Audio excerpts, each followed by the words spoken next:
गिबियावनो साफ्रोमबो बिटिसि रायजो आरो आसाम रायजो राजाफोरनि सुबुं माहारिनिसिम आंनि गिबियावनो मागो फोरबोनि अननाय आरो खुलुमनाय आरो सिबिनायखौ आं जासिहरदों।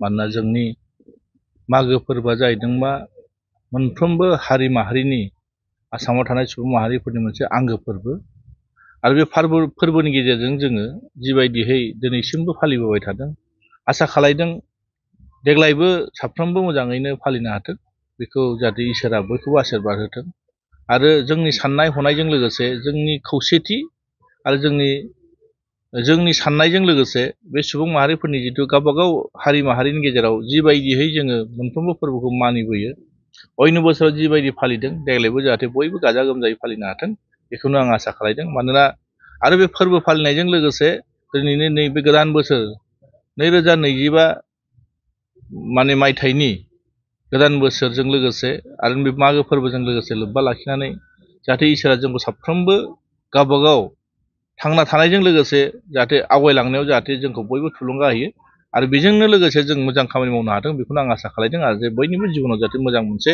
बे फोरबोनि गेजेरजों जाहाथे साननाय हनाया जाहाथे जाफुंसारथों आरो बेजों लोगोसे जिथु मानसिफ्रा जिबायदि मोनसे थांखि लानानै जुदि गावनि नोजोरजों जिबायदि आवगायलांनो नागिरदों जाहाथे बयबो साक्सेस जाथों आं नुनो मोनदों बे समावहाय जिहेतु माखासे लाइमोनफोर दङ आरो माखासे गाज्रि हुदाफोर दङ, बे हुदाफोरनि गेजेरजों बेबायदि फोरबो खुंनायखौ बेले बेजे जानायखौ नुनो मोनदों। मा बुंगोन सार?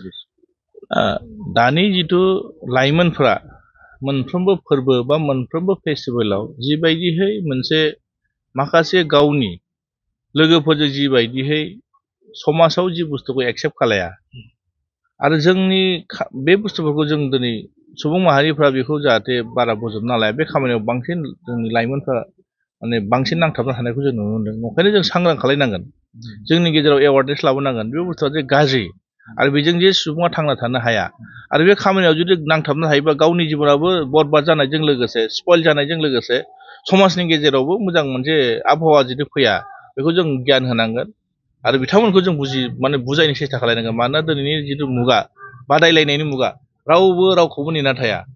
गावनि जिबनाव साक्सेस खालामनो थाखाय बा गावखौ बोरैहाय सेल्फ मोनसे नोजोरजों जिबायदि खामानि मावदों बे कम्पिटिसन मुगा।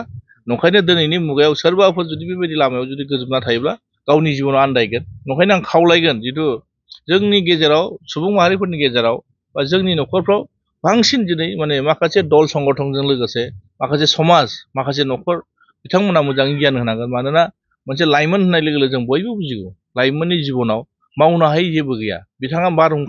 बिथांमोननि जिबनाव जिखुनु खामानि मावनाया बारहुंखाफोर बायदि। ओंखायनो बिथांमोना खामानि मावनोबो हायो आरो बिथांमोना गाब्र'हैनायावबो गोरलै जायो। ओंखायनो आसा खालायदों जाहाथे जोंनि सुबुं समाजनि गेजेराव बिनि सायाव सांग्रांथिखौ लाना फैनांगोन आरो फ्रायबा जों एवारनेस लाबोनांगोन। ओंखायनो आं आसा खालायदों जाहाथे जोंनि फंबाय, जोंनि बिनानाव, जोंनि बिदा गासै लाइमोनफोरखौ जाहाथे बेफोरबायदि खामानिनिफ्राय जाहाथे एसे गावखौ सांग्रां जायो। मानोना नोंथांमोना जे बरबाद जागोन आरो बेजों लोगोसे समाजाबो नस्थ' जागोन आरो न'खराबो खहा जागोन। ओंखायनो बेखौ साननानै बेखौ नोजोर होनानै जाहाथे जोंनि सुबुं समाजनि गेजेराव मोजां मोनसे गोग्गो आबहावा जों सोरजिनो हायो बेखौनो आं खावलायगोन